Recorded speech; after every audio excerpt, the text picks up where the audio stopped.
Bien, bonjour à tous et tous. On va commencer notre réunion habituelle qui est diffusée d'ailleurs en direct sur le site internet La Main du Crime et sur notre compte YouTube. Comme vous le savez, les mairies d'arrondissement ont la responsabilité d'arrêter la liste des projets déposés par nos concitoyens et les conseils de quartier dans le cadre du jeu participatif avant le 3 février. Et qui seront soumis à leur suffrage entre le 4 et 23 septembre prochain. Et nous espérons que beaucoup d'électeurs viendront voter. La mairie de Paris également organise le 17 juin une réunion, alors cette fois-ci au niveau parisien, qui sera chargée d'arrêter la liste des projets de nature parisienne dénommés Tout Paris, qui seront aussi soumis au vote des Parisiens au même moment. Conformément aux recommandations émises par la mairie de Paris, la commission est composée du maire, d'une représentante de la maire de Paris, la personne d'Anouche Toragnan, adjointe à la maire chargée du budget participatif, d'un collège d'élus locaux de la majorité de l'opposition, des présidents des 10 conseils de quartier, de représentants d'instances de démocratie locale, SICA, etc., de représentants de l'administration parisienne, les directions centrales et les services déconcentrés. Voilà, tous ont été conviés. Une petite rétrospective, en janvier, 159 projets ont été déposés, dont 20 émanant des conseils de quartier, contre 106 l'an dernier, donc ce qui note une augmentation sensible.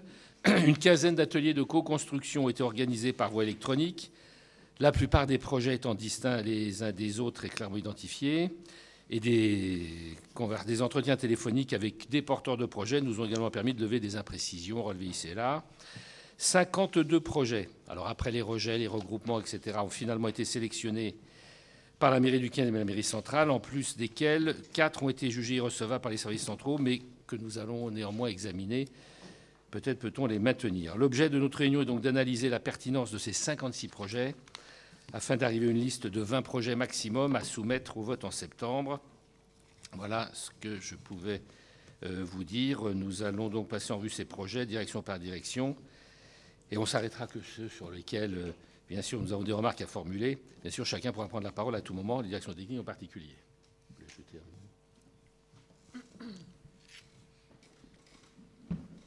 Merci beaucoup, Monsieur le maire. Bonjour à toutes et tous et bonjour à ceux qui nous regardent aussi en ligne.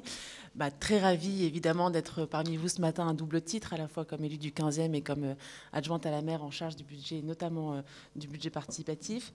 Avant de vous dire quelques mots sur les projets et sur la réunion d'aujourd'hui, vous dire que c'est la dernière commission ad hoc sur le budget participatif du mandat, donc une émotion toute particulière, évidemment.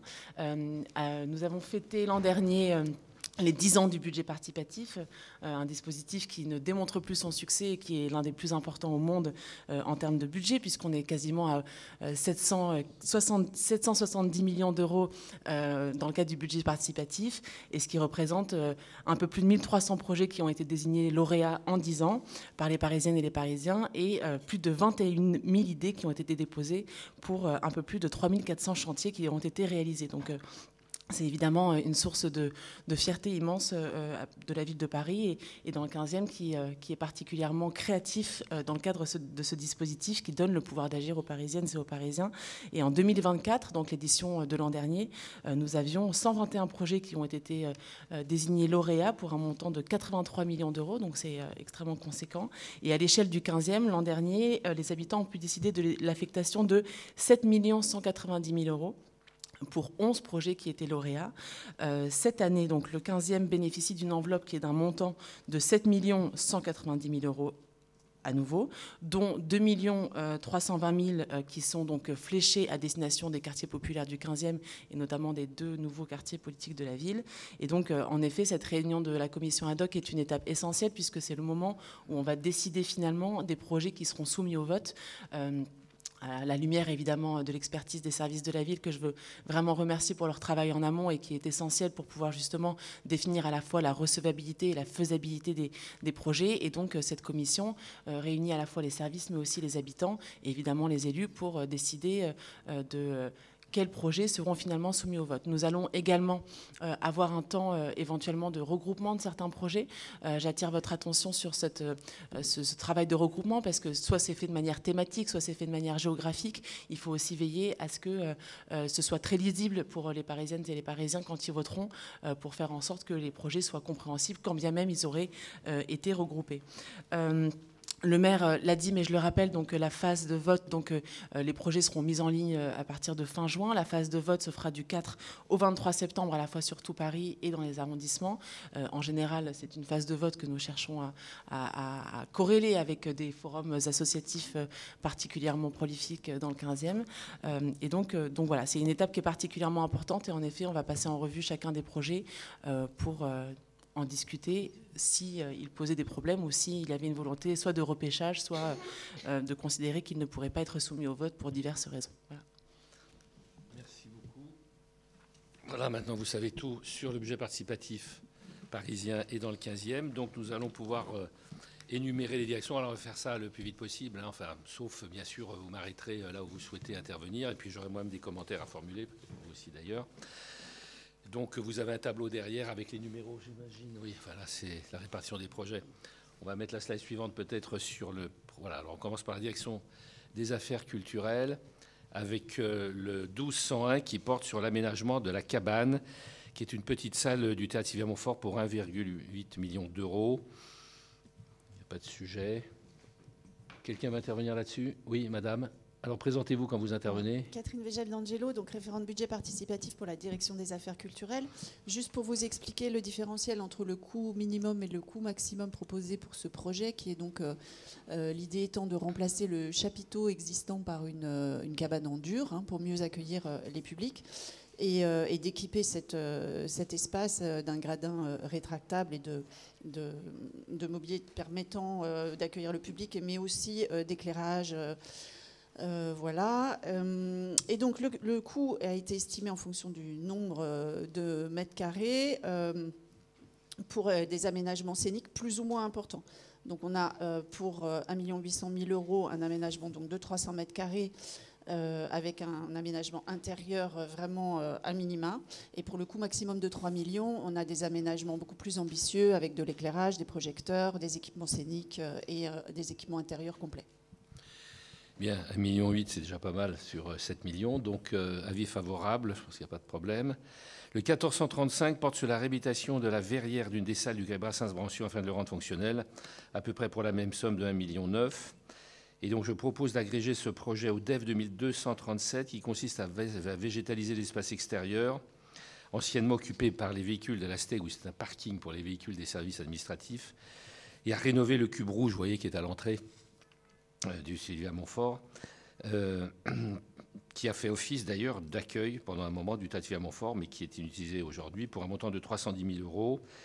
Et nous pourrions, puisque c'est le même ensemble d'une certaine façon, y ajouter la restauration de la halle aux chevaux René Froment, projet 2218 pour 200 000 €, soit un total pour ces trois projets qui ont une dynamique commune de 2 410 000 €. Problème. Merci. Le 2226 porte sur l'acquisition d'instruments de musique à libre disposition sur l'espace public sur le principe du piano installé dans le square Chériou pendant les Jeux Olympiques, que nous avons dû retirer parce qu'il y a des gens qui sont gênés par la musique. C'est quand même assez triste, mais c'est comme ça. Alors, l'ADA qui est défavorable... Attendez, je termine. L'ADA qui est défavorable, ne pouvant en assurer financièrement l'entretien, ce que je peux comprendre, et compte tenu du contexte budgétaire actuel, que nous devons toujours avoir en tête quand même, évidemment, nous nous rangeons à cet avis.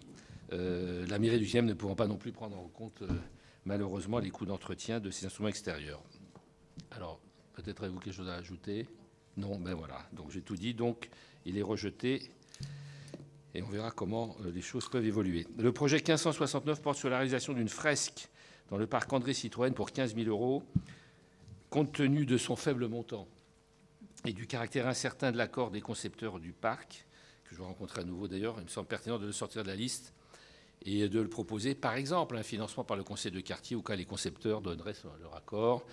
Il y a encore pas mal de crédits qui ne sont pas consommés sur les investissements des conseils de quartier. On a toujours du mal à trouver des idées qui sont utiles et pertinentes. Donc, on essaiera de le financer avec le conseil de quartier qui se réunit ce soir d'ailleurs, pas sur cet ordre du jour, mais le projet 2785 porte sur la restauration de 4 édifices religieux du 15e, Saint-Christophe de Javel, Saint-Lambert de Vaugirard, la chapelle Boussigot, l'église luthérienne de la Résurrection, pour un total estimé entre 1,2 million et 1,7 million sur proposition de la DAC. Oui, bonjour. Écoutez, vous avez plusieurs joyaux dans votre arrondissement. Je vais parler surtout de Saint-Christophe de Javel. Vous savez que c'est l'année de l'art déco, hein, l'exposition universelle de 1925. Donc vous allez avoir énormément de manifestations à ce sujet. Saint-Christophe de Javel est une église encore trop méconnue, qui a besoin de beaucoup de travaux et qui est justement typique de cette période, qui est très originale. Et donc, ça ne m'étonne pas qu'il y ait des projets qui aient été votés par les citoyens, notamment cette année, donc sur la façade, les toitures et les peintures d'Henri Marcel Magne, qui sont assez drôles. Je ne sais pas si vous êtes entré déjà dans l'église Saint-Christophe de Javel. Qui est dédié donc au patron des voyageurs, avec le Christ dans un avion, le Christ dans une voiture de course. Enfin, c'est assez... voilà. Et ces peintures ont besoin aussi d'être restaurées. Donc voilà, il y a une enveloppe globale pour le bâti et pour les peintures murales. Pour le Temple de la Résurrection et pour les 3 autres même édifices, c'est plutôt le clos et couvert qui ont été déposés, voilà, qui permettront par la suite, il faut bien le dire, à nos services, à nous, Coarc, d'intervenir après sur les décors à l'intérieur. Hein. On commence toujours par le clos couvert et ensuite par les peintures. Donc si on a proposé les peintures, c'est que c'est bon pour cette partie-là de l'église. Et du coup, voilà, c'est des projets qui vont vraiment remettre en valeur le patrimoine artistique de la mairie du 15, enfin de Paris. Vous avez parfaitement à vous. C'était donc Pauline Delbar. Vous êtes 2 alors. Pauline Duet, pardon, conservatrice. Bah oui, tu n'étais pas présente. Oui, bonjour. Conservatrice du patrimoine à la ville de Paris, conservation des œuvres d'art religieuses et civiles. On s'occupe aussi de la statuaire dans votre arrondissement de la ville de Paris. Oui, merci. Et vous avez parfaitement décrit l'église très originale de Saint-Christophe, à la fois des voyageurs, bien sûr, des voyageurs, mais aussi c'était l'église des ouvriers de Citroën. Mais oui, on bénissait les voitures. Les Oui, voitures absolument. venaient devant l'église. On a Alors, des cartes postales anciennes. C'était extraordinaire. Il faudrait refaire ça, monsieur le maire. Bah oui, Non, oui, mais... ça fera plaisir à la ville de Paris. Je dis, avant chaque mariage, hop, la voiture... Ah non, on va se moderniser, on bénira les vélos et les trottinettes. Les vélos, ça me va bien. Tout moyen de transport, hein, trottinette. En tout cas, ouais, je suis allé sur les échafaudages il y a quelques jours avec vous d'ailleurs, et c'était très spectaculaire et très bien restauré, avec un petit problème que j'espère que vous avez résolu, c'est que les murs de cette église pleurent. Oui, alors c'est très... Enfin, il y a une paroi. Oui, non, mais voilà, ça fait un peu comme dans le livre où il y a les gouttes de sang qui... Oui, il y a une c'est des un peu parois. ça. Oui, c'est ça, où il y a une espèce de résine. En fait, toute la nef, il faut vraiment vous y entrez. Il y a des toiles marouflées qui ont été peintes à la cire. C'était une technique à l'époque. Et du coup, sur une des parois, on a des petites gouttes comme de l'ambre, vous savez, qui collent comme de la résine d'arbre. Et donc, du coup, nous, on voit ça du côté enthousiaste de la chose parce qu'on a fait venir le laboratoire de recherche des monuments historiques et on va essayer de comprendre pourquoi sur cette paroi uniquement, on a des larmes de cire. Enfin, on ne sait pas exactement quoi parce qu'on va analyser. Donc voilà, vous voyez, c'est trépidant le patrimoine. En tout cas, on tient votre proposition. Nous avons déjà eu une église Saint-Rita où on bénissait les animaux. Donc on peut bénir les trottinettes, les vélos et tout moyen de transport non polluant. Bon, ok, merci. Alors maintenant, on passe à la direction des affaires économiques. Vous avez un Dernière question, vous avez retenu quelle somme du coup, quel montant? Eh bien, on dit entre 1,2 million et 1,7 million. Alors, Donc, nous, notre estimation, elle était entre 2,5 millions ah oui, d'accord. Bon. Et 3,2 millions.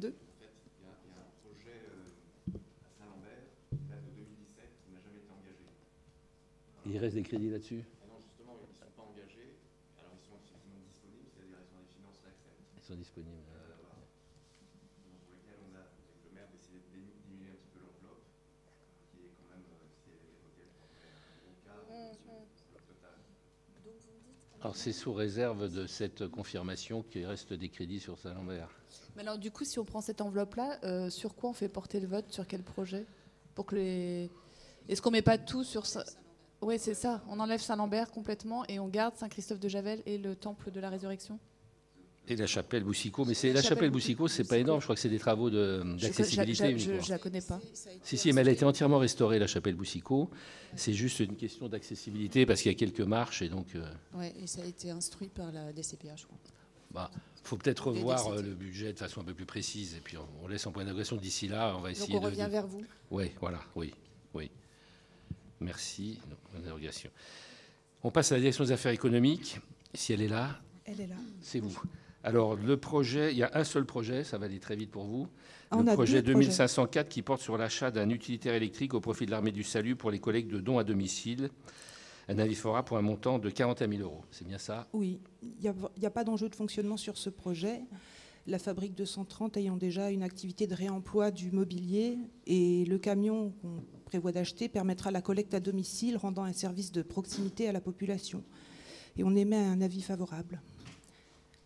Mais il y a un deuxième projet, c'est celui de la rénovation de la halle René Froment. Eh bien, on l'a associé, on l'a D'accord, donc on en regroupé parle au tout à l'heure. départ avec la DAC. C'est de quel numéro déjà, le vôtre?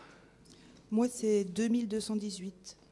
Le 2218 a été regroupé avec le 1435, je parle sous le contrôle de Mathieu Luineau, qui est l'adjoint chargé du budget participatif, et le 2237, puisque c'est le Montfort, le Brassens et la Halle, René Froment. Donc on a voulu associer les trois pour un budget total. Alors vous, c'était 2 410 000 au total. 200 000 pour le 2218. D'accord. Alors, je voulais juste dire que le minimum de 200 000 €, il permet de rénover les verrières pour résoudre les problèmes d'étanchéité et de sécurité. Mais c'est une solution partielle parce que ça laisse de côté d'autres dégradations sur le chéneau, la charpente, le réseau électrique. Donc on risque des coûts imprévus. Je voulais juste vous le signaler. En fait, c'est des coûts estimatifs, parce que sur là, oui, tout ça mérite d'être affiné avec les devis, etc., bien sûr. Alors, donc, le 2504, c'est bon. Maintenant, on passe à la DASCO. La direction d'affaires scolaires est-elle là? Oui. Alors, voilà. Donc, ces deux projets qui nous sont soumis. D'abord, le 539 qui porte sur la rénovation des fenêtres de l'école Lacordaire pour un montant de 900 000 €. Bon. Projet que nous proposons d'agréger au projet 2769 qui porte sur la modernisation des équipements pédagogiques et numériques et sécurisation des écoles du 15e pour un montant global estimé à 1,5 million. Ça vous va? Alors, dans le chiffrage, Madame Guillaume. Bonjour, monsieur le maire. Sur le chiffrage, donc modernisation des écoles du 15e, équipements pédagogiques et numériques, sur la partie sécurisation des locaux, rénovation des portes d'accès, isolation thermique, ça c'est des choses qu'on n'a pas forcément chiffrées que la SLA, parce que c'est des projets vraiment qui doivent être pensés pour chaque école, etc. Donc c'était difficile de faire un chiffrage global. En revanche, tout le reste a bien été chiffré. Voilà. C'est juste pour expliquer que ça... Voilà, on pourra faire abonder avec la dernière ligne, en fait, elle est... Oui, bien sûr, voilà. Mais ça peut être qu'à la louche, étant donné que les études n'ont pas été... Exactement, mais du coup, voilà, il n'y a pas de chiffrage sur cette dernière ligne. Et puis bon, il peut y avoir aussi un abondement de la ville sur tous ces projets en fonction de leur intérêt et de leur utilité, bien sûr. Alors, merci. La direction de la démocratie des citoyens et des territoires, est-elle là? Ah. Non? Bon. Alors, il y a un seul projet, de toute façon, ça ne devrait pas poser de problème. C'est les travaux d'accessibilité au centre de développement local Brancion, sans vouloir le faire, pour 6 000 €. Alors, surtout que, compte tenu du montant modeste d'investissement, nous proposons de retirer ce projet et de le faire financer sur une des enveloppes accessibles depuis que le secteur Brancion-Périchaud est inscrit en politique prioritaire de la ville. On doit trouver des crédits là-dessus. Merci.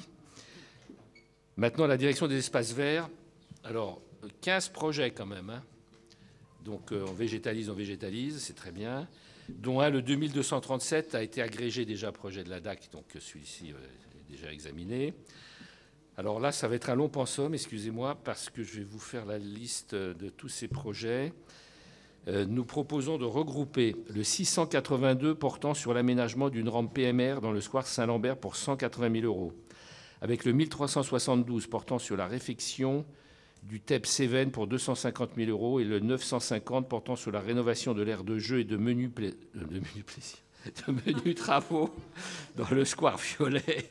Oui, bon, il peut y avoir de menus plaisir dans le square Violet. Voilà, pour 300 000 € quand même, c'est plaisir qui coûte cher.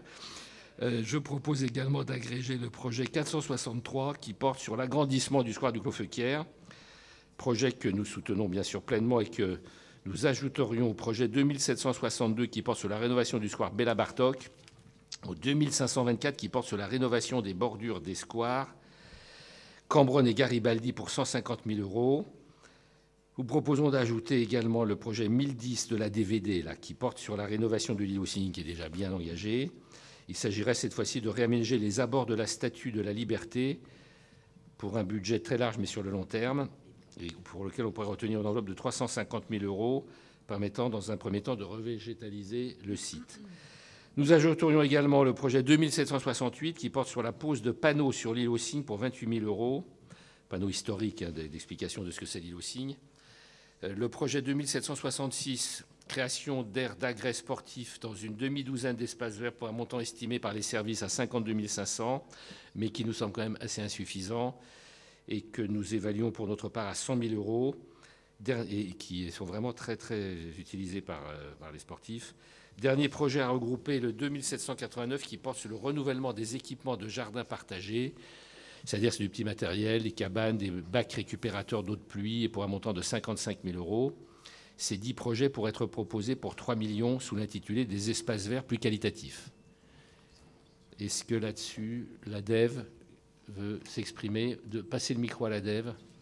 Après, on parlera du 2172, 2190, 2217, 33 et 2764. Ça doit marcher normalement. Pas du tout. Il y a peut-être un autre micro dans... Ah, attendez, on vous apporte un autre micro.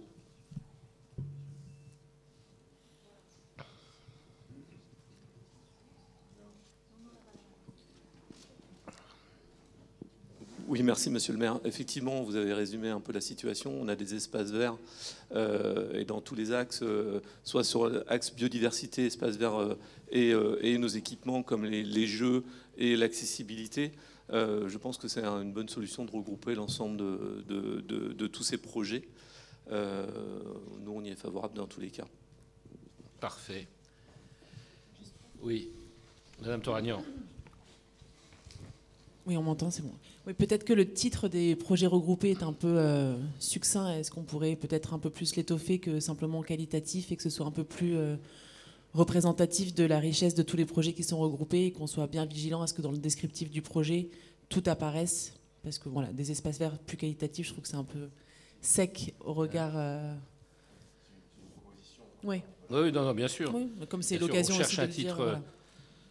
Plus, après nous, bon, c'est un peu notre tambouille de la direction, mais dans nos systèmes informatiques, on redétaille vraiment tout en sous-dossier et tout est fléché par nature de sous-projet. Oui, non, c'est pas tellement du point de vue administratif que du point de vue de la présentation du projet au moment du vote pour que les... Voilà, plus attractif. Ouais, c'est ça. D'accord. On va essayer de trouver quelque chose en commun. Autre titre. Ok, alors ensuite, on a le 2172 qui porte sur l'implantation d'une fontaine à eau sur la petite ceinture, mais la DEV émet un avis négatif pour impossibilité technique. Alors effectivement, on est sur des ouvrages un peu particuliers. Déjà, bon, on n'est pas propriétaire, mais c'est pas l'essentiel du problème. C'est-à-dire que la petite ceinture, elle n'est pas du tout équipée en eau potable, et plutôt en réseau très haute tension SNCF, donc qui nous porte des contraintes. Et on a un ouvrage qui est soit enterré, soit en surélévation côté Citroën, et qui nous pose des problèmes de flux et de débit-pression, ce qui fait que Haut-de-Paris nous indique qu'il faudrait tirer des conduites d'eau potable à partir du domaine Vierre, et ça serait extrêmement compliqué et très coûteux. Donc on n'est pas allé plus loin vraiment dans l'étude technique, parce que pour nous, on n'arriverait pas à répondre aux besoins. Et par contre, ce qu'il faut qu'on regarde aux côtés de Dev, c'est les ouvertures et proximité des jardins. Et là où on peut peut-être étendre un réseau dans le jardin, je pense à l'extension Brassens, mais aussi plus près sur le parc André Citroën, pour offrir cette possibilité de bornes d'eau à proximité de l'APC. Oui, cela étant, nous prononçons sur le 2172 qui était proposé par des opérateurs, et donc c'est sur la petite ceinture, donc il est rejeté. Après, juste sur ce projet-là, si justement la DEV identifie les points d'accès d'eau dans les parcs, peut-être que ce serait utile que sur la petite ceinture, ce soit indiqué pour les promeneurs et qu'ils puissent savoir comment qu'ils puissent savoir qu'il y ait un fléchage ou peut-être une identification. Oui, ou l'adresse des bistrots, place Ballard.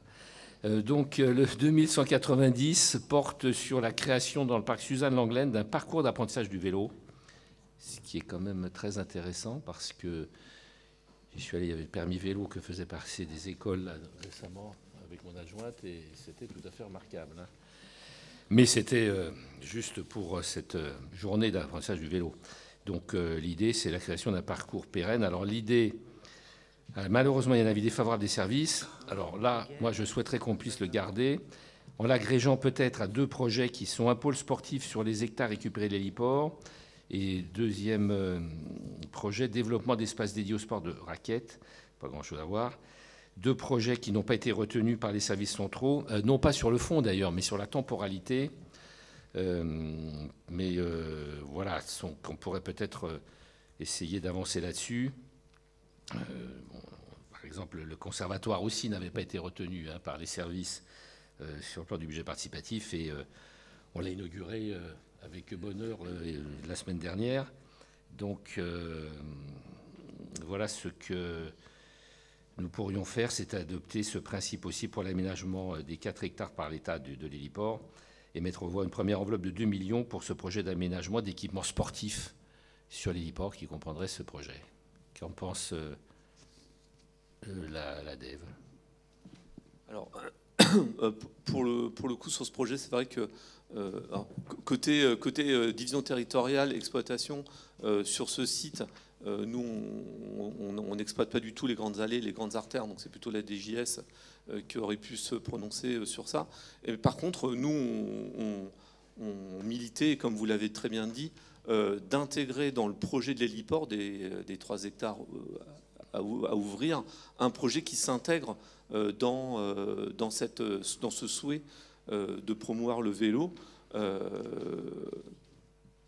Dans tous les cas, on n'avait pas un projet assez abouti avec toutes les contraintes budgétaires et calendaires qu'on a eues sur ce site pour pouvoir l'intégrer. Oui. Mais je pense que justement, ce serait bien de faire un petit effort parce que ça me paraît important de pouvoir développer l'usage du vélo au maximum et rien n'empêche que ce soit fait aussi sur les 2. Moi, je propose qu'on le maintienne et puis on verra. Et puis, quel projet, alors, projet Suzanne Langlaine, apprentissage du vélo. Oui, celui-là. Oui. Micro. Oui. Non, parce qu'il y a les... Ah bah oui, non, parce qu'on est sur YouTube et des millions de personnes nous écoutent. Au moins. Oui, bonjour Monsieur le maire, Ludovic Sage, je travaille à la DDCT au bureau des initiatives citoyennes et donc on coordonne le budget participatif sur tout Paris. Oui, concernant l'héliport, effectivement, les projets ne sont pas partis en étude auprès des services et donc de la DGS qui n'a pas fait de chiffrage pour des questions de temporalité, comme vous l'avez dit. Et on vient d'apprendre ces derniers jours qu'a priori des objets pyrotechniques ont été découverts sur le site et que la préfecture de police a pris des mesures conservatoires pour éviter tout travaux. Donc on craint définitivement que le calendrier, qui était déjà à long terme, ne s'allonge encore un peu. Donc se maintient la question de mettre au vote un projet auprès des habitants du 15e et qui pourrait malheureusement ne pas aboutir avant plusieurs années. Donc si vous décidez de le maintenir, on devra en reparler, y compris avec le secrétaire général adjoint, M. Leclerc, pour savoir si oui ou non on peut le maintenir au vote, s'il a une chance quand même de sortir d'ici 3 ou 4 ans, quoi, en fait. Voilà. Je ne sais pas si vous avez eu les informations, mais elles sont particulièrement récentes. Voilà. La DGS. met le micro.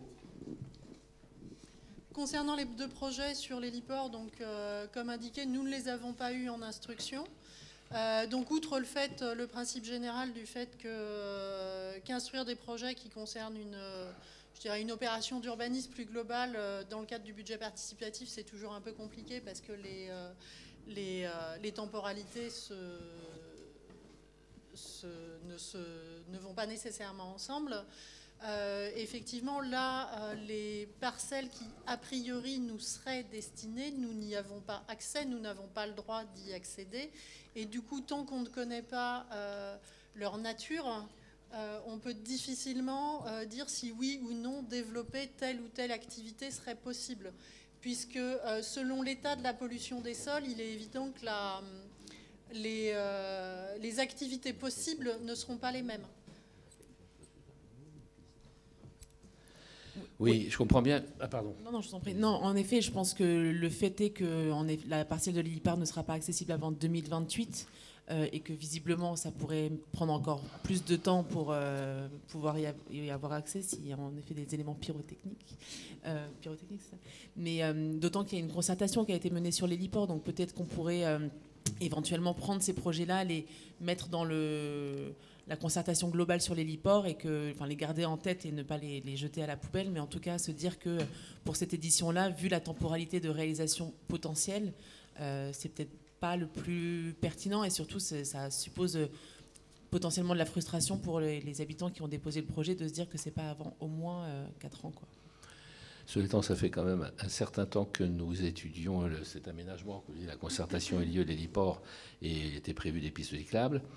Cela étant, ça me paraît inciter à retenir à ce moment-là, d'autant plus l'aménagement de pistes cyclables, un parcours d'apprentissage qui n'est pas considérable, sur le Suzanne Lenglen, qui lui existe. Donc on garde celui-là. En l'état, on a donné un avis défavorable, faute d'espace identifiable permettant cette pratique. Vous savez comme moi toutes les difficultés qu'on a pu avoir pour justement sur des projets précédemment retenus et où au final on n'arrivait pas à avoir un espace satisfaisant.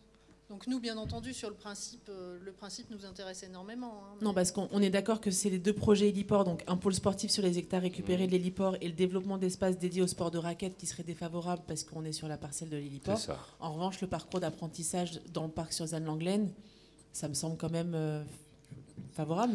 Nous, on demande que vous regardiez de nouveau parce que on a parcouru en long, en large et en travers. Alors bon, je ne suis pas spécialisé dans les espaces verts au niveau des JS, mais quand même, le parc est suffisamment vaste pour qu'un parcours d'apprentissage du vélo qui était tout à fait adapté. Et c'est formidable parce qu'on passait d'une allée bituminée à de la terre, à des chemins de traverse, de campagne et tout ça.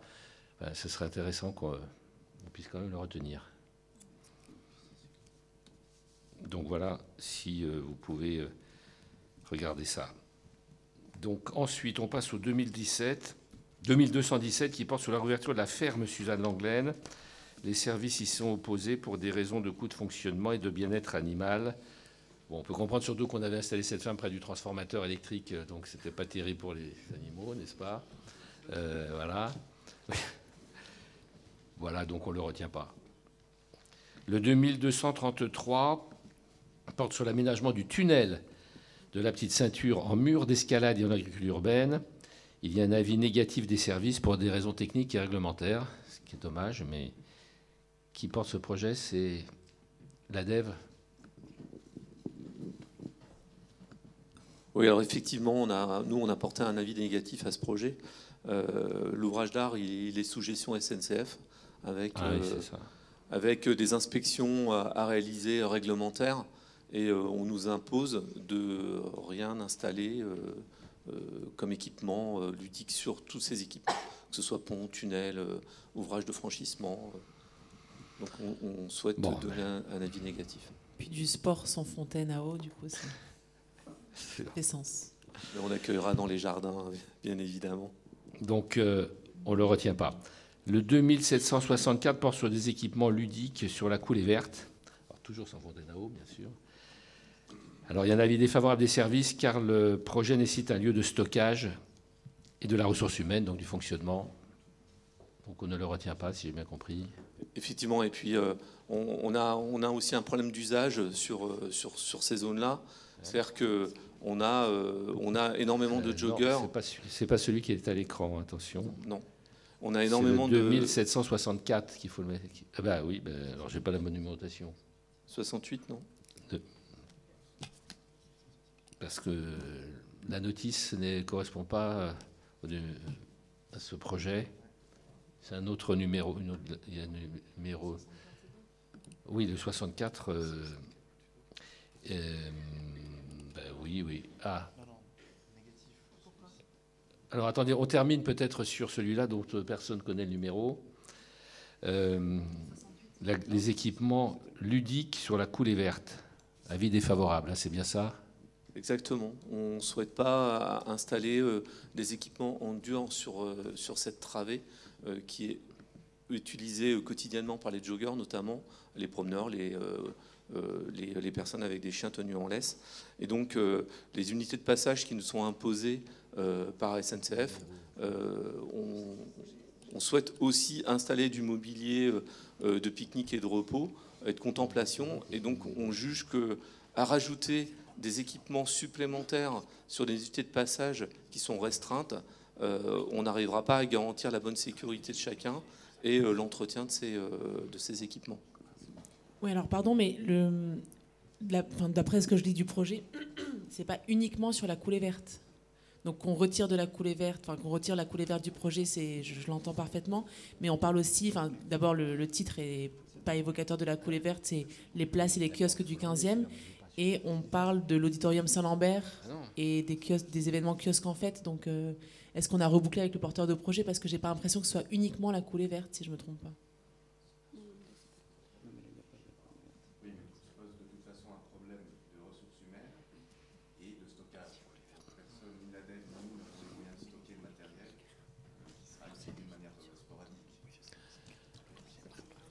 La DEV. C'est le 22-33, c'est ça ? Alors c'est le 22-33.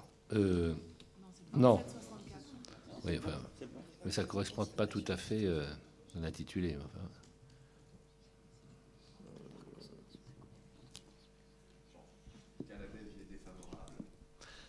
Oui, les services sont défavorables, nous on se rallie à votre rejet, hein, pour les raisons que vous avez indiquées.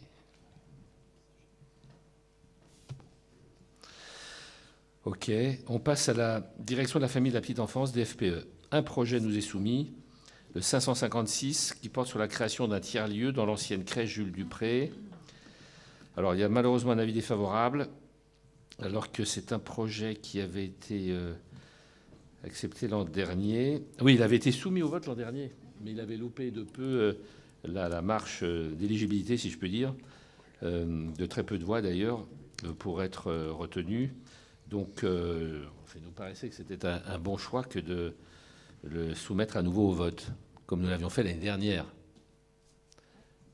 Madame Guillet. Alors, oui, nous, avec la direction des familles et de la petite enfance, on a remis un avis défavorable de faisabilité par rapport à ce projet, puisque le coût en investissement de reconfiguration de ces espaces est très élevé. Par ailleurs, on est en train de travailler avec l'association Le Village pour leur proposer éventuellement un espace pour qu'ils puissent mener leurs activités, une partie des activités qu'ils souhaitent mener avec les familles du quartier. Donc ça, c'est actuellement en cours d'études et de discussion avec l'association. Oui, mais comment vous pourrez y installer une association si vous ne rénovez pas les locaux ? Alors actuellement, cet espace fait l'objet d'études par la direction de l'urbanisme pour relocaliser les services du SMASH, donc les services de lutte contre les nuisibles à Paris. Mais c'est dans le même local. Tout à fait. Donc il faudra bien le rénover, c'est la raison pour laquelle nous proposions 200 000 euros. C'est pas les mêmes normes, disons.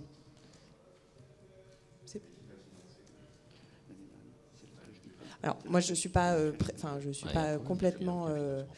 J'ai pas complètement connaissance du projet à ce stade de relocalisation du SMASH et des travaux que ça implique pour. C'est quelle direction le SMASH ? Santé publique, la DSP. Mais du coup, je pense que c'est pas les mêmes normes. entre une relocalisation pour des activités avec des enfants et une relocalisation administrative. Après, on a déjà eu des projets comme ça, notamment des projets qui étaient déposés par tous les parents du 15 sur justement des tiers lieux de parentalité, etc., sans avoir nécessairement identifié le lieu in fine dans lequel se tiendraient ces activités. Étant donné qu'on a accepté ce projet l'an dernier, mais d'ailleurs, je ne suis même pas sûre que ça dépende de la DASCO. DFPE. Ouais, c'est ça. Maintenant, l'équipement, finalement, il n'est même plus DFPE. Moi, je serais plutôt favorable à ce qu'on soumette ce projet au vote, sous réserve évidemment que le lieu soit trouvé, etc., mais qu'on le soumette au vote et que, éventuellement, si le lieu n'est pas trouvé, on rediscutera de... Voilà. C'est une bonne proposition. Ouais. Donc, que je peux intervenir, qui ouais. Monsieur le maire. Ah pardon, Madame Roy. Ouais. Je vais aller dans le sens de ma collègue Anouche Toragnan. C'est quand même une association, Le Village, qui fait un travail absolument remarquable dans le quartier, quand même, Brancion-Bartholomé, notamment autour des sujets de la parentalité, des familles qui animent le quartier, qui travaille aussi avec les familles monoparentales, qui les soutient. Donc, moi, je suis aussi favorable à ce qu'on maintienne ce projet. Oui, voilà. Mais l'association n'était pas du tout en cause. Au contraire, on essaye de trouver les justement, moyens pour rénover le local. Donc, on accepte, voilà, on retient ce projet, malgré l'avis défavorable, assez flou de la DFPE. S'agissant de la DJS... Ah, il y a encore des... Pardon, excusez-moi, pour le mettre au vote, il nous faut un chiffrage. Est-ce qu'on prend le chiffrage de l'an passé, qui était de 125 000 ? Là, on a mis 200 000. Vous avez 200 000. À 200 000. On verra ce qu'on fait avec ça. On part sur 200 000. 200 000. Merci. La DJS, donc 11 projets pour la DJS aussi, une grosse consommatrice de budget participatif. Le 871, qui porte sur le renouvellement des tables de ping-pong au parc Suzanne Langlaine. Donc nous y sommes favorables tous pour 250 000 €. Et nous pensons pouvoir agréger avec le projet 2784 portant sur la création de murs d'entraînement de tennis, notamment dans le parc Suzanne Langlaine. Projet groupé s'élève à 300 000. Oui, concernant le ping-pong, il est quand même à noter que par rapport à la demande, nous avons donné un avis favorable partiel, c'est-à-dire qu'on ne peut pas étendre la couverture, mais que bien entendu, pour une meilleure installation et un renouvellement des tables, pour quelque chose de plus pérenne et une reprise du sol, on est tout à fait partant. Pour les murs d'entraînement, du coup, sur l'ensemble des sites qui étaient proposés, il me semble qu'il n'y en avait qu'un qui était retenu, puisque on a une problématique, c'est que ces dernières années, on a transformé un certain nombre de murs d'entraînement en basket. Et bien entendu, en bonne gestion des deniers publics, on ne va pas dès à présent refaire le chemin en sens inverse.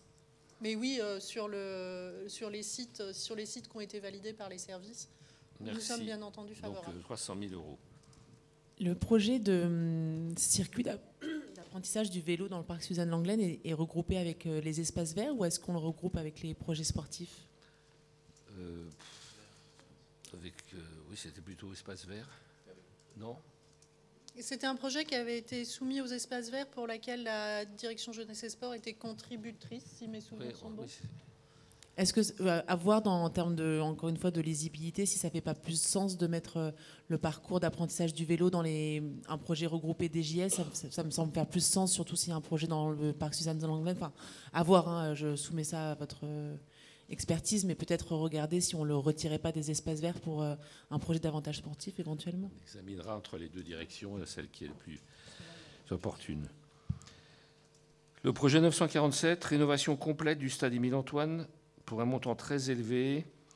Donc on pourrait proposer que ces travaux soient réalisés par tranche, en retenant cette année la rénovation de locaux et des infrastructures pour 800 000 €. C'est votre proposition, ok, merci. Le projet 1171, alors évidemment, se substitue pas mal aux crédits municipaux, hein, mais bon. Le projet 1171 porte sur la création d'un terrain de badminton dans l'enceinte du TEP Baruel. Les services estiment que l'emprise est trop modeste pour accueillir un terrain normé, donc on le rejette. Les projets 1715 et 2119 portent sur la modernisation des équipements de rugby à Suzanne Langlaine, c'est nécessaire. Les services ont émis un avis défavorable, c'est dommage. Ah non. Ah. Non. On a donné, en fait, il y avait 2 projets. L'un qui donc était la poursuite des modernisations des équipements sportifs à la Suzanne Langlaine, donc qui englobait en gros, qui était un projet global de réfection des vestiaires, des tribunes, de couverture de la tribune, de création d'un clubhouse, etc., sur lequel on a donné un avis tout à fait favorable, puisque c'est dans la continuité directe de ce qui est déjà en cours d'étude. C'était juste sur le second projet, donc en fait, qui portait juste sur la tribune tout seul, sur lequel on a donné un avis défavorable, puisqu'il faut vraiment rester dans le projet global. Vous savez que le RCP 15 est très demandeur du réaménagement des tribunes. Tout à fait, oui. C'est leur priorité à eux. C'est pour ça qu'on... Qui n'est pas la vôtre. Mais nous, on a donné un avis favorable sur ce projet. Sur le projet du RCP 15, on suit tout à fait. Et il vient en complément, par ailleurs, d'un projet qui avait été voté, pas l'an dernier, mais l'année d'avant. Donc nous, on y est très, très favorable. La ville abondera. Un petit geste commercial. Non, parce que le RCP 15... Quel est le coût estimé ?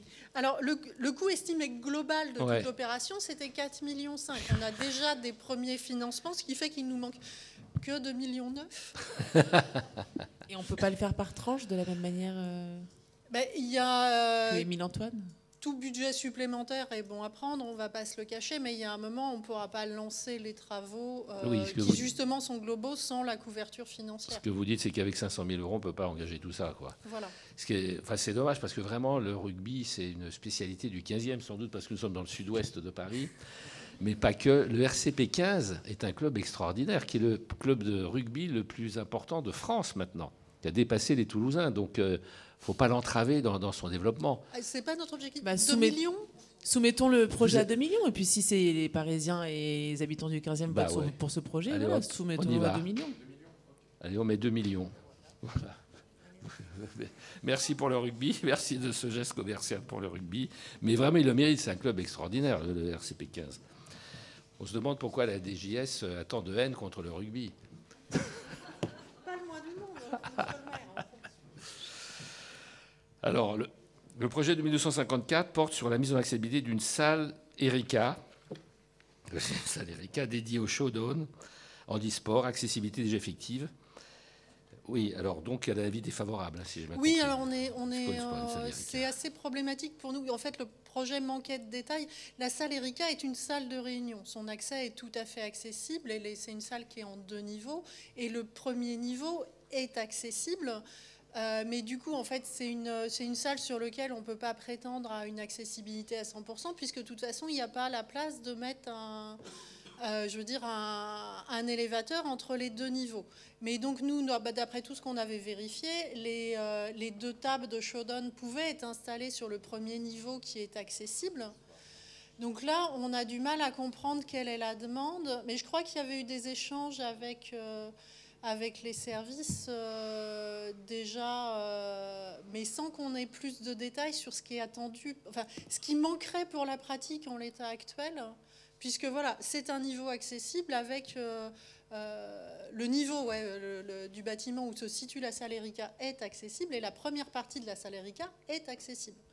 Donc nous, là, en l'état, on voit pas...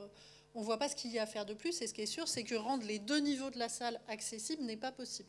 Bon, donc on ne peut pas le retenir, ce projet, s'il n'y a pas de faisabilité. Le 1193 portant sur l'aménagement de l'ancien TEP des Périchots, avis défavorable, car ce site appartient à Paris Habitat qui a prévu de le réaménager. Bon, ok. Le 2236 porte sur la réalisation d'une fresque sur le mur extérieur de la piscine Keller. Proposons de regrouper ce projet avec le 2767, visant à entreprendre des travaux d'amélioration des piscines Keller, Massard et Émile Antoine. Projet ambitieux, urgent, qui vise à entreprendre la réhabilitation de ces 3 piscines. Là aussi, comme pour le rugby, on propose 2 millions. Donc, en sachant que pour la fresque sur la piscine Keller, donc, j'ai concerté plusieurs services sur ce sujet. Donc j'avais eu des avis favorables partiels, mais j'ai eu un avis aussi défavorable dans la mesure où si on arrive à lancer l'opération de réhabilitation nécessaire sur la piscine Keller, la fresque va disparaître. Donc c'est pour ça que nous, au final... C'est embêtant de faire une fresque qui va disparaître à cause des travaux, oui, c'est sûr. Voilà. Donc pour nous, on partirait plutôt au final sur un avis défavorable. Oui, bien entendu, c'est possible de réaliser une fresque, mais si c'est pour devoir l'effacer quelques années après sa réalisation, ça nous semble quand même peu intéressant. Pourquoi elle serait effacée, pardon ? La piscine Keller a besoin de travaux. Non, mais pourquoi la fresque serait-elle effacée ? À terme. La fresque est demandée en fait sur la partie de la toiture, en fait, sur le rebord de la toiture, qui est la zone qui a besoin d'une intervention de travaux la plus urgente, oui, en fait. Donc, et après les travaux, est-ce qu'une fresque est possible à cet endroit-là ? Parce qu'on peut s'imaginer qu'après les travaux, si en effet c'est couvert de graffiti, ce sera à nouveau couvert de graffiti. Tout à fait, mais justement... Alors la DAC a son mot à dire. C'est-à-dire que la DAC a été sollicitée sur l'instruction de ce projet, sur la partie, en effet, mur peint. Et le problème, c'est que il y a une espèce de petite passerelle, on y accède très très facilement en fait à ce mur. Et c'est pas pour rien qu'il y a des graffitis en permanence. Le risque que l'on court, c'est qu'on peut faire réaliser une œuvre par un artiste, mais elle risque d'être couverte très rapidement et à nouveau taguée, et retaguée, et retaguée. Donc on peut le réaliser techniquement, comme le disait ma collègue, c'est faisable. Maintenant, c'est risqué.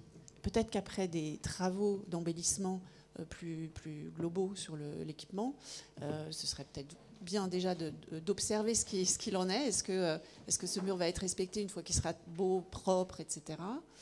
Et avant de se lancer dans la réalisation d'un mur peint à cet endroit-là. Mais est-ce que d'expérience, justement, là où il y a une fresque, c'est moins tagué, notamment par, je sais pas moi, une œuvre de street art? Ça dépend totalement de l'environnement. Et justement, on a des exemples très frappants. Alors c'est un peu extrême, mais typiquement sous le tunnel des Tuileries, ça a été retagué tout de suite parce qu'il y a des endroits qui s'y prêtent. Et cet endroit-là se prête au tag. Donc on retiendrait que le 2767 et pas le 2236. D'accord. Et du coup, pour le 2767, on partirait sur quelle enveloppe ? 2 millions. Alors, 2 millions, c'était l'ensemble, mais on retranche la fresque. Alors, en fait, 15 000, pour nous, la priorité, c'est vraiment Keller. Donc, notre souhait, ce serait vraiment de tout mettre sur Keller. Les 2 millions ? Alors là-dessus, il y a je ne sais pas si avec vous j'ai échangé. Je crois que c'est avec Madame Ashra. Voilà. Tiens, attends. Vous avez indiqué que la piscine Tiens, donne-lui un micro. une situation très compliquée et qu'il fallait envisager de la fermer à brève échéance pour y engager 17 millions d'euros de travaux. La solution alternative, c'est d'y mettre un échafaudage parapluie pour la mettre hors d'eau, qui coûterait, d'après ce qu'on m'avait dit, 900 000 euros. Nonobstant le fait que la piscine Armand-Massard, les 3 piscines Armand-Massard sont dans un état dégradé depuis longtemps et qu'il y a des travaux urgents à entreprendre, et que le bassin extérieur de la piscine Émile-Antoine est fermé depuis longtemps et qu'il conviendrait également d'y engager des travaux. C'est la raison pour laquelle le maire avait envisagé de travailler sur les 3 projets. Échafaudage ombrelle pour Keller, 900 000 euros, des travaux sur Armand-Massard et des travaux sur Émile-Antoine. Donc une enveloppe d'à peu près 2 millions d'euros que pourraient abonder les services centraux. Voilà, c'est un petit peu là. Nonobstant le fait que les 17 millions pour Keller, il va falloir les trouver et c'est pas pour demain matin. Voilà. Mais l'urgence, c'est... Je pense que c'était aussi pour ça notre intérêt, c'était en particulier qu'on puisse approfondir les... Excusez-moi. Notre intérêt aussi de mettre l'intégralité de l'enveloppe sur Keller, c'était justement de pouvoir avancer sur l'ensemble des études pour qu'on sache précisément où on va.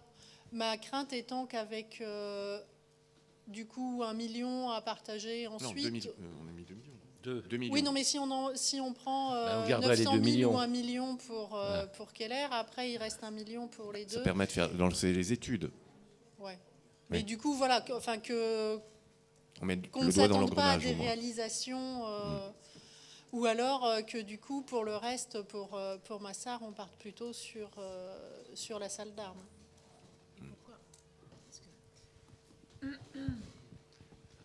Tiens, un micro de l'autre côté, ce sera plus ça. Tiens, regarde. Ouais. Je peux prendre tous les micros. Voilà. C'est bon. Pourquoi est-ce que si, en effet, les budgets sont extrêmement importants sur ces 3 piscines qui nécessitent des aménagements conséquents, est-ce qu'on ne dissocierait pas chaque piscine avec un budget ad hoc ? On n'arrivera pas à le faire voter, il faut regrouper. Et est-ce qu'on ne peut pas avoir un budget très élevé pour ces 3 piscines plutôt que 2 millions d'euros ? Puisque là, on est à 15 millions, donc pourquoi ne pas soumettre un projet, je ne sais pas moi, à 10 millions, par exemple ? Oui. Une enveloppe de 7 millions.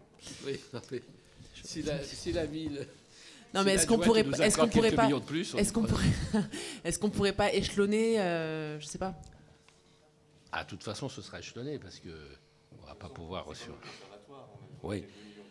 Oui, il faut reprendre pour ces travaux énormes, notamment dans les piscines, l'exemple du conservatoire où on a échelonné les budgets participatifs sur des années, d'ailleurs même une année où il n'a pas été voté, donc ça a attendu une année. Donc il faut amorcer la pompe, quoi, si je peux dire. Parlant de piscine, d'ailleurs, c'est tout à fait adéquat. Donc donnons les 2 millions. On ne pousserait pas à 3 ? Oui, on pourrait. Bon, disons, adoptons 3 et ensuite il y aura une discussion. Parce que c'est vrai que les piscines coûtent énormément cher. D'ailleurs, il y a eu des rénovations des piscines du 15e, mais il faut les rénover assez régulièrement. Puisque je me souviens avoir inauguré la piscine Keller il y a quelques années et que maintenant, voilà, qu'il y a des travaux à faire de partout.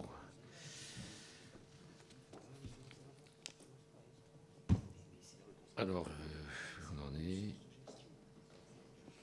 Alors voilà, le 2759, création d'un practice de golf à Rigoulot, La Plaine, avec un avis défavorable des services faute de place. Donc, on pourrait agréger ce projet au projet regroupé numéro 2190 que nous avons évoqué précédemment de la DEV.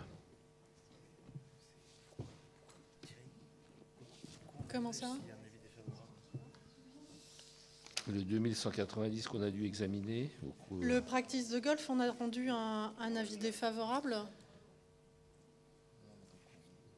Oui, c'est un peu compliqué là. Donc, ok, on rejette. On a compris, on rejette.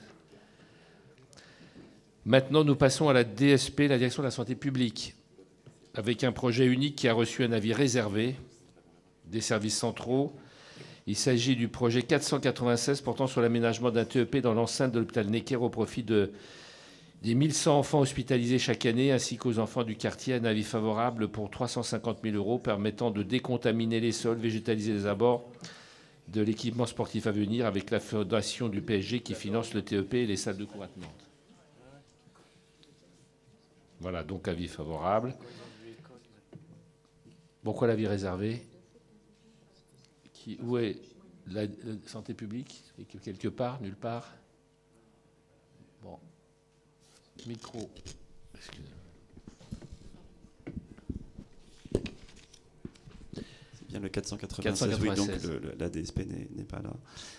L'avis émis est défavorable. J'avais avis réservé, mais bon. D'accord, et je ne vois pas de chiffrage de notre côté. Donc je ne sais pas, du coup, quand on émet, pour rappel, un avis défavorable, les services ne chiffrent pas. Ben non, il n'y a personne qui peut nous le dire. Et 350 000 €, bon, on le laisse en réserve.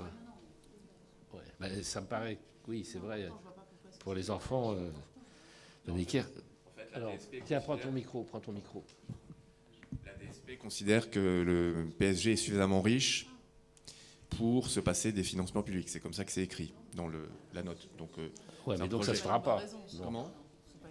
Je vous confirme, c'est pour ça que le maire souhaite que le projet soit maintenu. D'accord. Bon, on le note en tout cas. Ok, 350 000 €. Direction de la transition écologique avec 3 projets. Le projet 1649 porte sur le développement de l'énergie photovoltaïque sur plusieurs des équipements municipaux. L'avis favorable partiel des services nous permet de valider ce projet auquel nous souhaitons adjoindre un volet géothermie et donc de regrouper ce projet 1649 avec le 2765 qui porte sur la création de cool roof. Ce sont des toits plats peints avec une peinture blanche réfléchissante sur un certain nombre d'équipements municipaux, plus des récupérateurs d'eau de pluie, des brumisateurs, le tout pour un montant de 500 000 €. La direction de transition énergétique n'est pas là non plus. Non. Bon, on adopte du coup. 500 000 €. Le projet 2757 porte sur l'implantation de 4 brumisateurs dans les rues du 15e. Projet pour lequel les services émettent un avis défavorable pour des raisons techniques.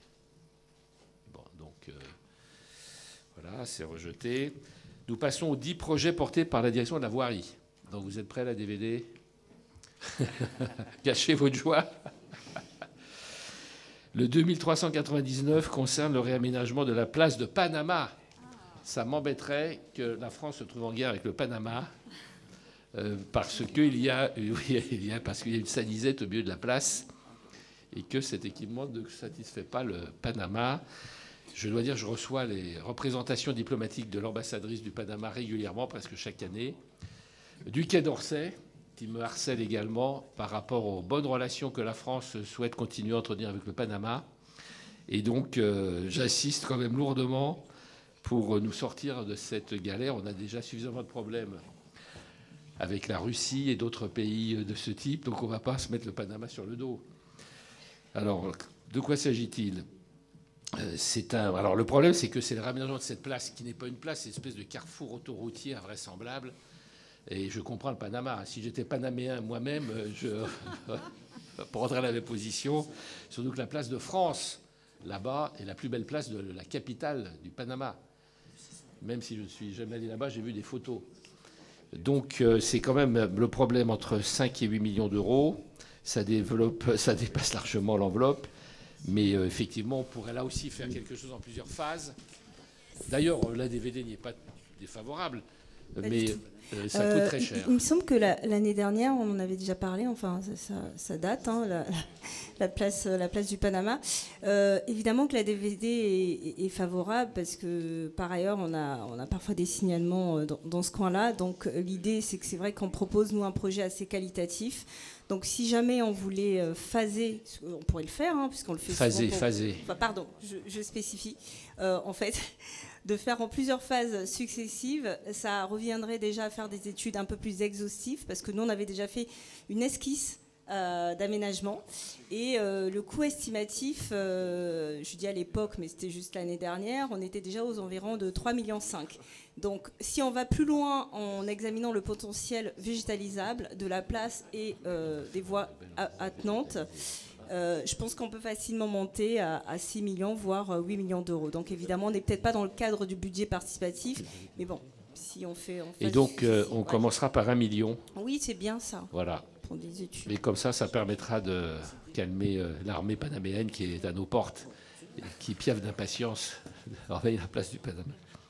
1 million d'euros pour commencer, en phasant, quoi.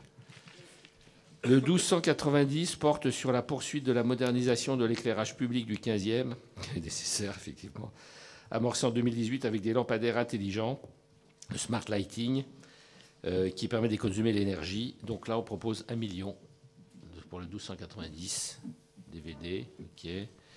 Le 1708 porte sur la pose de revêtements insonorisants, identique à celui que nous avons financé rue Frémicourt et rue de Courbe, avec un avis favorable pour 300 000 euros.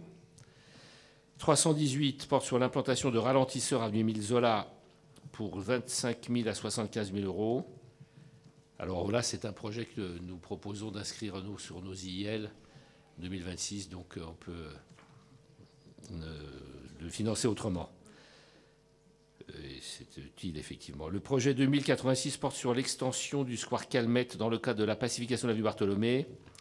On est vraiment favorable à ce projet qui avait été soumis à la DEV l'an dernier. Nous expérimentons là pour 3 mois une oasis piétonne sur le tronçon longeant la partie sud du square Calmette. Et il y a un point qui sera fait à l'automne avec les directions techniques avant d'engager des travaux lourds, ultérieurement, qui est de réunir les deux parcs, Calmette et La Plaine. Donc nous proposons effectivement, avec les services, validation de l'inscription de crédit d'études et d'aménagement au BP 2025 pour 620 000 euros. C'est bien ça ? Merci. Oui, c'est vous. Oui, c'est bien 2007, ça. Mais, oui. En fait, c'est pour faire suite à la préfiguration déjà en place, en fait. C'est dans la continuité de ce cas. Exactement. Voilà, donc on est favorable, évidemment. Le C 2782 porte sur la création d'un cheminement pour malvoyants sous le métro aérien. C'est compliqué, boulevard de Grenelle-Garibaldi. Et la pose de cendriers éteignoirs. Je ne vois pas très bien le rapport. La DVD considère que ce projet de cheminement n'est pas de son ressort. Quant aux éteignoirs, le coût de 8 400 euros aussi pour être pris en charge par les conseils de quartier concernés. Donc avis défavorable. Le 2760 porte sur l'implantation d'arceaux pour vélo pour un montant de 10 à 40 000 euros. Là aussi, conseil de quartier. Le 2781, rénovation de la rue du Colonna d'Ornano pour 300 000 à 600 000 euros. Alors on y est favorable, même s'il y a des problèmes de domanialité à régler, parce qu'on ne sait pas si cette voie est caractère privé ou public, ce qui est assez gênant. Il faut donc que ce soit tranché par les services. sans trop avant que nous ne soumettions ce projet au vote des habitants. Le projet est donc avis défavorable. Oui, parce qu'on ne sait pas si c'est public ou privé. Donc pour engager des crédits, c'est quand même fâcheux. Mais on le garde en réserve. 2761, pose d'un orambé anti-bruit, place d'Alray. C'est un projet qui arrive un peu trop tard, puisqu'il y a déjà des travaux dans la rue Saint-Amand qui donne sur la place d'Alray pour l'aménagement de pistes cyclables. Donc, on propose le retrait de ce projet, son dépôt éventuellement lors du prochain BP quand les travaux seront finis. À cette liste s'ajoute un projet de réhabilitation de la rue Aristide Maillol. Oui, alors la rue Aristide Maillol, ça va vraiment être une belle rue jardin, qui portée par les habitants. Il y a même un architecte riverain qui a fait un projet que les services centraux n'ont pas validé au motif que ça pourrait être aménagé dans les crédits, les budgets de rue Jardin. Voilà, nous, on propose qu'il soit tout de suite mis en place avec nos crédits budget participatif, avec 1 million d'euros. C'est vraiment une demande, mais qui est quotidienne et qui... Monsieur Jean-Philippe Pierre, qui est l'adjoint de quartier. Oui, je voulais dire un mot sur ce projet. En effet, il est porté par le conseil de quartier Pasteur Montparnasse aussi. On est très attaché à ce projet pour, je dirais, rendre la rue Aristide Maillol plus humaine, plus végétale, plus proche de la population. Et donc, moi, vraiment, en tant qu'adjoint en charge de ce quartier, j'insiste beaucoup. Il faut que ce projet soit retenu. Il est indispensable pour les habitants dans ce quartier qui est pas facile à gérer pour nous tous. Merci. Il n'est pas facile à gérer, mais... évidemment, c'est un projet qui est extrêmement important et qui s'inscrit d'ailleurs dans le cadre de la votation citoyenne sur la création de 500 rues Jardin à Paris. Donc non seulement c'est un projet qu'on va retenir, mais qu'on va sortir du budget participatif pour le mettre dans le cadre de la concertation sur la création de rues Jardin. Et je suis sûre qu'il sera retenu parmi les rues Jardin réalisées dans le 15e. Donc sortons-le du budget participatif, ne le soumettons pas au vote, mais introduisons-le dans la concertation des rues Jardin pour que ça fasse partie des rues réalisées dans le 15e. Alors moi, je suis favorable, bien sûr, mais avec quand même une garantie que ce projet sera bien dans celui qui sera... La votation citoyenne a prévu 500 rues Jardin, donc je suis sûre qu'il y aura un quota conséquent pour le 15e et que cette rue en fera partie, j'en doute pas. Mais nous avons un peu été échaudés sur ce secteur, puisqu'on l'avait proposé comme aux écoles, par exemple, puisqu'il y a une école maternelle Aristide Maillol notamment, et même une crèche d'ailleurs, et la ville à l'époque, peut-être la DVD, l'a refusé. Pourquoi ? Vous ne savez pas, En tout cas, l'idée, c'est qu'on ne le soumette pas au vote, mais qu'on le mette dans la concertation qui va avoir lieu dans quelques semaines. Là. Je crois que c'est assez... avant l'été, en tout cas, la concertation va démarrer sur la création des rues Jardin et on mettra la rue Maillol comme l'une des priorités pour le 15e. Moi, je ne suis pas tout à fait favorable à votre proposition. Moi, je souhaiterais vraiment qu'il soit inscrit au budget participatif parce que on a, au moins avec le budget participatif, on va pouvoir associer les habitants, associer les riverains, associer la population. La concertation des rues Jardin également. Hein. Oui, mais moi, je n'ai aucune garantie que ça se fasse. La maire s'est engagée à réaliser 500 rues Jardin à Paris sur la base d'une votation citoyenne, donc ça va se faire. Non, mais je ne doute pas des engagements. Alors que le soumettre au vote des Parisiennes et des Parisiens en septembre recule encore plus la possibilité.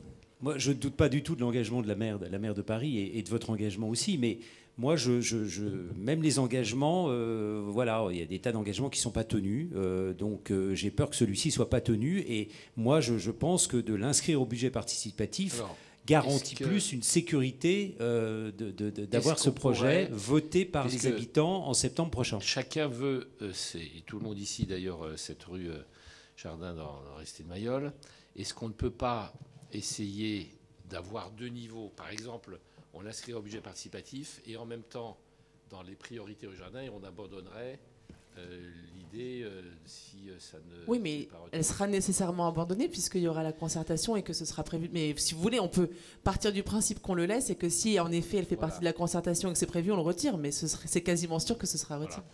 Voilà. Mais moi, je n'ai pas de problème à ce qu'on le maintienne. Mais... Comme ça, tout le monde... Tout le monde est d'accord, donc on le met au budget participatif, mais on le retirera s'il est prévu. Puisque vous nous parlez de quelques semaines, d'ici octobre, si on arrive à des débloquer les crédits pour cette rue. Ce sera la priorité du coup. Absolument. Si vous êtes d'accord. Non soumise au vote, mais donc prévu. Exactement. Merci. D'autant plus que sur les 7 millions 200 000 euros, on a une enveloppe de 2 320 000 euros dédiée au QPOP. Que ne pas prendre ce projet retirerait 1 million, alors qu'on a fait en sorte que la totalité des projets QPOP déposés et retenus et qui seront soumis au vote intégreront cette enveloppe. C'est-à-dire que si ce projet est voté, il a la certitude à 100% d'être retenu puisqu'il fait partie de l'enveloppe des 2 320 000 euros QPOP. Tout à fait, mais je crois que le sujet des QPOP et de l'enveloppe dédiée au QPOP est un sujet dans le 15e, puisque je crois qu'en l'état, on n'abonde pas de l'enveloppe prévue pour les quartiers populaires et que certains projets ont été considérés comme faisant partie des quartiers populaires, même si l'adresse exacte ne fait pas partie. Non, c'est pas ce que m'a dit le cabinet de la maire de Paris hier après-midi. Ah, moi, j'ai 1, 2, 3, 4, 5, 6, 7. J'ai plusieurs projets qui ne sont pas fléchés factuellement, mais qu'on mettrait dans l'enveloppe quartier populaire. Mais c'est peut-être un autre sujet, mais enfin, peu importe, mais on en parlera peut-être à la fin de la commission.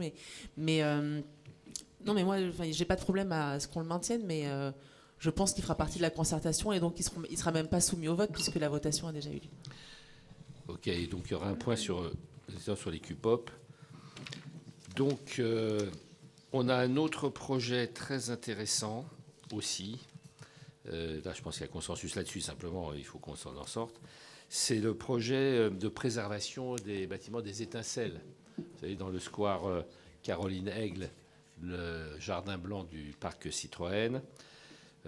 C'est ces 3 tipis métalliques, pas métalliques d'ailleurs, qui ont été réalisés par Universcience pendant que le Grand Palais était en travaux. Et donc les activités d'Universcience, Vallée de la Découverte, sont venues s'installer là, dans des bâtiments tout à fait intéressants et qu'on souhaite maintenir.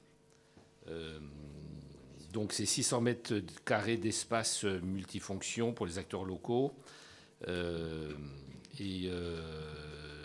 maintenons ce projet pour 200 000 euros. Parce que ce serait vraiment dommage que ce soit démonté, alors que vraiment aujourd'hui, aussi bien pour les jeunes des collèges qui viennent là que pour les riverains et les habitants de ce quartier aussi qui QPOP, c'est quand même un grand succès. Merci. Après, il faut juste alerter simplement sur le fait que les coûts nécessaires, parce que ce n'était pas forcément prévu pour être viable sur le très long terme, d'après ce que j'ai compris, même s'il y a une disposition qui prévoyait en effet que la ville pouvait récupérer l'espace. Juste un petit point d'alerte sur l'enveloppe financière globale que ça nécessiterait pour que le bâtiment puisse en effet être repensé. Et un autre point d'alerte aussi sur le fait qu'aucune association à ce jour n'a été identifiée pour occuper le lieu. Mais moi, je suis évidemment favorable à ce qu'on le garde, évidemment. Il y a eu d'ailleurs des échanges encore hier entre le cabinet de la maire. On essaie de trouver une solution là-dessus, mais à titre préservatoire, essayons de le maintenir. Le projet 1914 est porté par l'établissement public Paris Musée. Il s'agit de végétaliser 2 terrasses du musée Bourdelle. Alors, qu'on comprend mal, c'est que le musée Bourdelle a été récemment rénové, après 2 ans de travaux d'ailleurs. Donc, voilà, c'est un avis défavorable, parce que c'est quand même un sujet de l'administration, ça. Oui, la DAC... Parce que ce n'est pas tellement l'administration de déposer des projets. Oui, la DAC n'a pas été sollicitée parce que c'est l'établissement public Paris Musée qui fait ses propres instructions, donc je n'étais pas informée de ce projet. Et nous sommes là pour présenter le projet. Donc Clémence Renet, qui est responsable développement durable à l'établissement public Paris Musée, et Joséphine Brunner, moi-même, donc secrétaire générale du musée Bourdelle. Donc effectivement, nous regrettons d'apprendre ici que ce projet est rejeté, puisque effectivement le musée Bourdelle a fait l'objet d'une rénovation d'ampleur, mais qui a concerné davantage la structure du bâtiment qui menaçait de s'effondrer. Donc il s'est agi de consolider la structure du bâtiment, mais malheureusement, tous les travaux nécessaires, notamment en partie sur le clos et couvert, n'ont pas pu être réalisés dans le cadre de ces travaux de rénovation. Et en fait, le projet qui nous a semblé très intéressant vise à végétaliser des toitures, terrasses et des terrasses qui sont accessibles au public. Il y a notamment une terrasse qui est découverte, qui est très exposée au soleil. Donc concrètement, en période estivale et dès qu'il fait un peu chaud, les visiteurs ne s'y rendent pas, alors qu'ils peuvent contempler des reliefs de Bourdelle qui sont présentés. C'est également la terrasse du café-restaurant qui est très prisée, tant des riverains que des professionnels autour et que des habitants du quartier et de tout Paris et ailleurs. Et voilà, et donc il nous semblait intéressant d'intervenir pour végétaliser cet espace, pour vraiment profiter de cet espace qui aujourd'hui est un peu perdu. Également pour lutter contre les îlots de chaleur, de proposer aussi dans un espace qui est quand même très minéral. Il y a assez peu de jardins à proximité immédiate. Le musée Bourdelle, il est aussi fréquenté pour son jardin et uniquement pour son jardin. Je rappelle que le musée est gratuit, comme tous les musées dans les collections permanentes des musées de la ville de Paris. Et donc on accueille aussi des personnes qui ne viennent pas forcément que pour le musée, mais aussi pour profiter de ces espaces, pour profiter de la fraîcheur du jardin, et donc de pouvoir proposer des espaces où ils peuvent s'asseoir donc à l'abri de végétaux nous semblait intéressant. Oui, et je passe la parole à Clémence qui va compléter.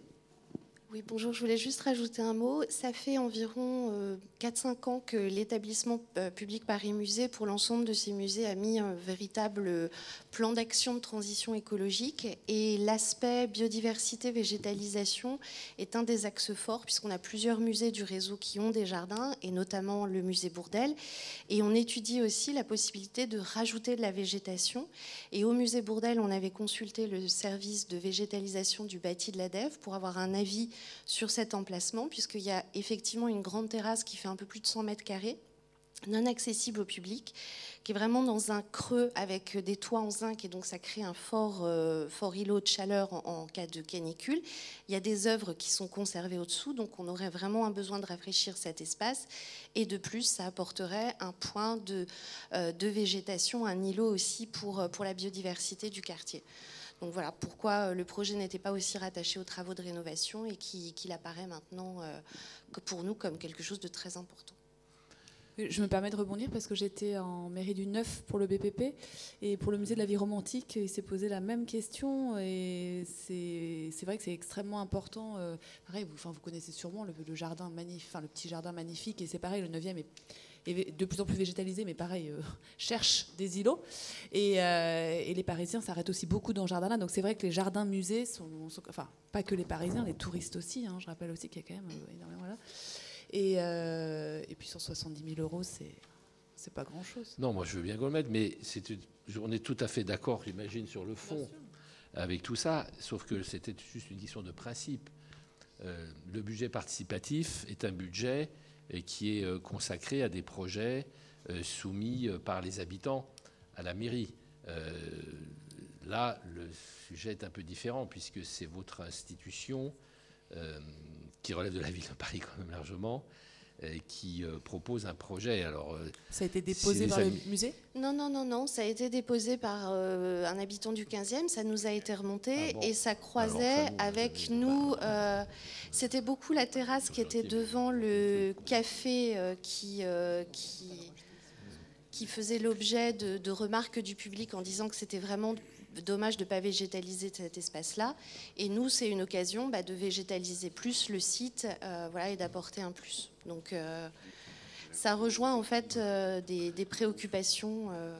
Écoutez, on ne va pas se battre là-dessus. On ne connaît pas cet habitant. Oui, on sera heureux de le rencontrer. 170 000 euros. Ouais. Vous connaissez tous les habitants du 15e. Oui, voilà, sauf celui-là. Alors, il y en a un que je ne connaissais pas. Pas de peau, c'est celui-là. Dommage. Donc, on va le prendre. Et puis, avec les églises, tout ça, on va réussir à faire quelque chose. Donc, ok. Donc, favorable. Vous avez été de bonnes avocates. Et merci, vous avez la chance d'avoir un habitant qui tient à vous. Mais on est très content du musée Bourdelle et vraiment, on fait tout pour l'aider, bien sûr. Donc voilà, je crois que nous avons terminé l'étude de ces 56 projets. Donc le tableau qui a été étudié va désormais être complété avec les différents éléments qui ont été analysés. On vous adressera au plus vite la liste avant qu'elle soit rendue publique. La mairie du 15e s'attachera ensuite à informer au mieux les habitants. Le vote se déroulera, je le rappelle, notez-le bien, et puis il faut le faire savoir aussi, du 4 au 23 septembre, 20h comme on l'a dit. Vote par voie électronique, et grâce à 5 ou 6 urnes qui seront implantées dans des équipements municipaux, dont l'une, j'espère, au musée Bourdelle, et plusieurs urnes mobiles qui sillonneront le 15e sur un triporteur électrique, enfin comme les années passées. Et les lauréats seront annoncés par la mairie de Paris fin septembre. Voilà ce que j'avais à vous dire. Juste peut-être un petit point sur justement l'enveloppe quartier populaire. Je ne sais pas à combien est-ce qu'on arrive là. Alors, j'ai les chiffres. Oui. Nous bénéficions donc d'une enveloppe de 7 180 000 euros au lieu de 5,9 millions antérieurement, dont 2 320 000 dédiés aux 7 quartiers populaires du 15e, dont les QPV, Falguière et Brancion. Donc là, est-ce qu'on arrive, parce que donc, moi, dans les éléments qu'on m'avait transmis, c'est qu'on n'arrivait pas tout à fait à cette enveloppe-là avec les projets qui avaient été proposés, et que donc un certain nombre de projets qui sont effectivement, en termes d'adresse, pas dans un quartier populaire, mais qui rayonnent en termes d'action sur les quartiers populaires. J'avais pour un éclairage intelligent et durable, la réfection du sol du City-Stade, le développement de l'énergie photovoltaïque, la rénovation de la halle René-Froment, la végétalisation de l'espace Sylvia Montfort, la rénovation des piscines du 15e. Enfin voilà, tout ça pourrait être mis au pot de l'enveloppe quartier populaire, ce qui donnerait davantage de chances. On a le 106 Brancion, hein, qui est pas loin aussi. Oui. La végétalisation, oui, mais bon, c'est juste à côté. Oui. Il est vraiment la végétalisation de l'espace Sylvia Montfort, la rénovation du Club Rouge, voilà, un certain nombre de projets qui sont en effet pas dans le quartier populaire, mais qui sont à la limite, peut-être à quelques numéros. Voilà. Donc les mettre dans l'enveloppe quartier populaire, ce qui leur donne davantage de chances d'ailleurs d'être votés. Et peut-être dernier point sur les étincelles et le Caroline Aigle. Peut-être augmenter un petit peu l'enveloppe de 400 000 euros, parce que si en effet on le garde, alors qu'il y avait à l'origine un avis défavorable, peut-être augmenter le budget, puisqu'il y a une alerte financière sur le coût que ça nécessiterait. Alors, est-ce qu'on sait le coût de l'équipement, non? Alors, j'ai vu avec Stéphane Leclerc. Prends le micro. J'avais vu ça avec Stéphane Leclerc, qui est secrétaire général adjoint de la ville, antérieurement directeur de l'urbanisme. Il m'avait dit, écoute, essaye 200 000 devrait suffire à titre conservatoire. Après, effectivement, on n'a pas de... Pour les étincelles ? Oui. Bon, après, effectivement, 400 000, bon, je pense qu'il vaut mieux par précaution. Bon, on peut peaufiner là-dessus avec des études supplémentaires des services, puisqu'on est vraiment tous très attachés à garder les étincelles. Voilà, il n'y a pas d'autres interventions. Nous avons terminé notre travail. Merci à toutes les directions, à tous les services administratifs, les associations, les conseils de quartier, les élus, d'avoir participé à cette réunion. Et rendez-vous en septembre pour le vote. Merci à toutes et tous.